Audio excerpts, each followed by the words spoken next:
I don't want to ask too much because it's personal, right? But I'm going to give you two scenarios. I'm not going to probe. You were applying for a job, it didn't work out. That's a matter of risk, isn't it? Right? And you were really hoping it would work out, or you were really hoping you would get accepted into the university. You didn't get accepted into the university, right? Those are the kinds of tests where, yeah, you could feel depressed, you could feel sad, but you can't live in that sadness. And feeling those emotions at first doesn't mean you don't have sabr and tawakkul. You can have those feelings, and you can feel those emotions, and then you can pick yourself up and inshallah try again, right? So you can have a dip, you can have a low and a high. That's being human, right? Allah didn't create us angels. But a lot of times these kinds of questions also have to do with, oh, I had an engagement and it broke off. Or I had a marriage that ended miserably. Or I had, or I didn't want my parents to get divorced and they got divorced. Or something like that, right? Or I wanted my sister's fighting with my parents and she's moving out of the house and I didn't want her to move out of the house and she moved out of the house.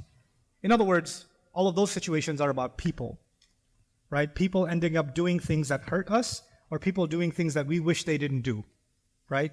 And there, I think the sabr, to me at least, comes from the stories in the Quran where people that are much better than us, like Yaqub alayhi salam, had no control over his family. He didn't have any control. Ibrahim alayhi salam is an incredible human being, had no say in his father's choices, right? We cannot control other people's choices. Sometimes those choices hurt us deeply. And those people that were much better than us, they were hurt very deeply. Being kicked out of your house is not an easy thing. Nuh alayhi salam being married to the woman that he's married to is not an easy thing. Asiya being married to Fir'aun is not an easy thing. Musa alayhi salam running away from home is not an easy thing. These people were really traumatized by many terrible experiences, right?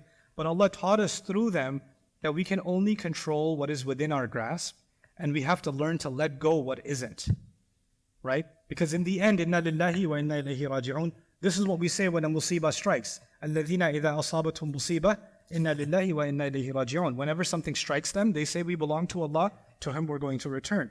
Any problem I'm having, how long is it going to last? Well, as long as I last. I'm not here for that long. And when I think about the grand scheme of things, this problem isn't as big as I think it is. You understand? And of course, Allah has given us hope too. Inna ma'al usri yusran. After every difficulty, there is great ease. Now, you just put yourself in these shoes. How much did the companions love the Prophet ﷺ? Right? And when he died, how devastated were they?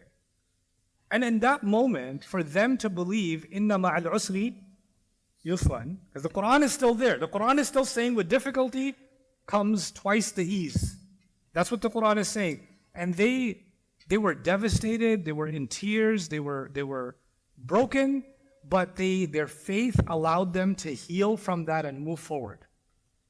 Right? And Allah created so much ease for the ummah afterwards. Right?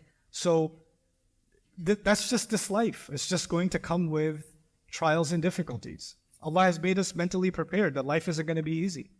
He said it many, many times.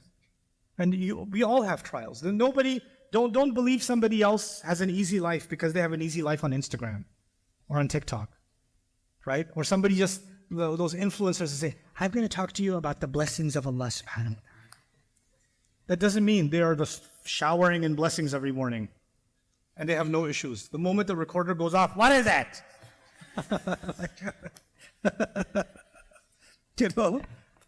So we unfortunately, sometimes we run after things that are not as real. They're actually fake. But we believe them to be real because somebody else has them, so that they must not have any issues. They must not have any challenges. You have things that are causing you hurt. The person next to you has things that are causing them hurt. I have things that are causing me hurt. Everyone has them. Everyone has to deal with their own pain. And so Allah tests people differently. But the problem is we don't see the other person's trial, or we don't see that their trial is exactly the same as ours. So we start saying, how come Allah is not testing them? He's only testing me. Or how come I couldn't have it easy like they have it easy? You don't know if they have it easy or not. You don't know how. You don't know that, right? So these things give us a little bit of comfort that whatever trial Allah has picked for me, whatever loss Allah has picked for me, whatever experience Allah has picked for me, is something I'm supposed to learn from. Learn and grow. That's it. Keep moving forward.